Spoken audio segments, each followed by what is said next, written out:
so very much. Speaker, my first question is for the Premier.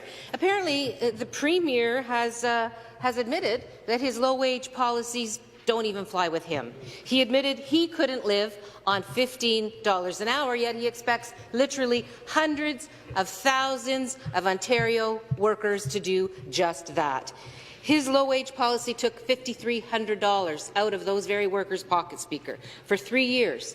For 3 years, this Premier kept that low-wage policy in place. It was one of his many, many bad ideas, Speaker. So why is he now refusing?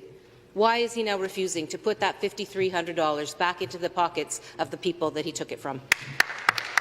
To respond, the Premier.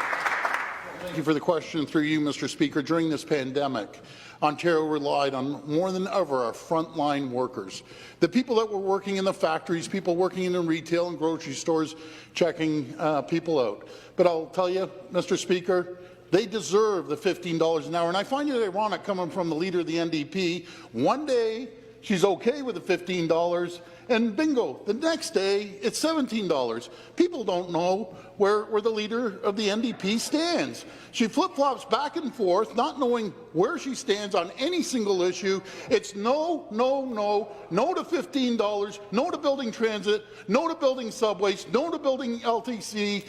It's always no. Vote for the NDP, and there's a party of no.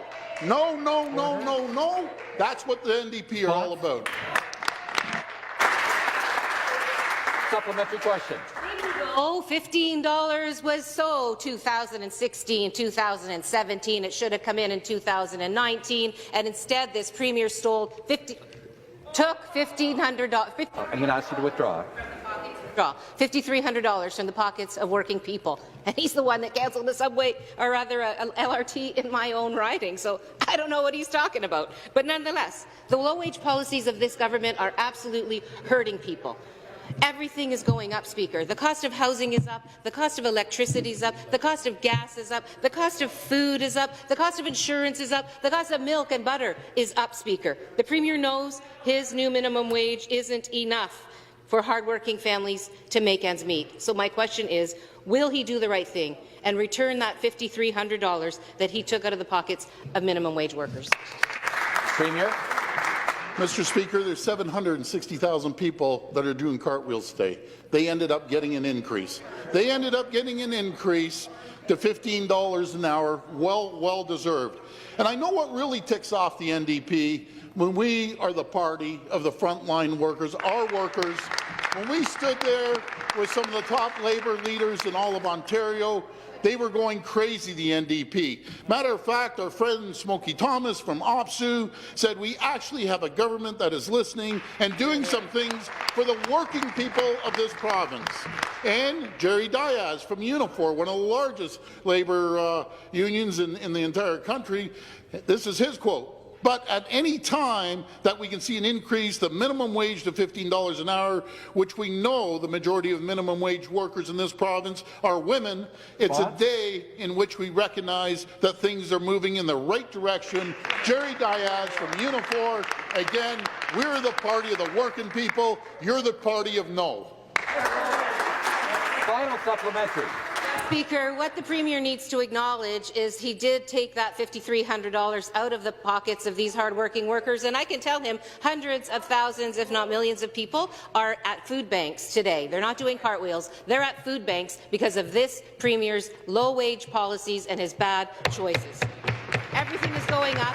We all know it. And in fact, the dollar isn't stretching as far as it has in the past because inflation is also eroding it, Speaker. These low-wage policies hurt everybody. It hurts the workers, and it hurts the economy. It hurts the entire province, Speaker. Will the Premier do the right thing, put that $5,300 back in people's pockets and give all the money back that folks deserve, and actually help Ontarians to build a decent life in this province?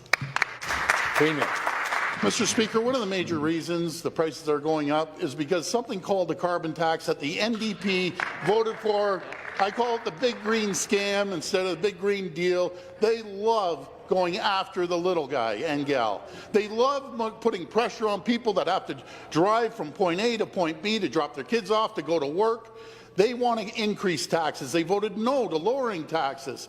They voted yes to the carbon tax, 10 cents a litre. So every time you pump that gas in your car, just take a look at the leader of the NDP and know it's 10 cents more, and it's going to continue going up. That is the cost when the NDP vote no to absolutely everything that you have. Is there one thing that you stand for?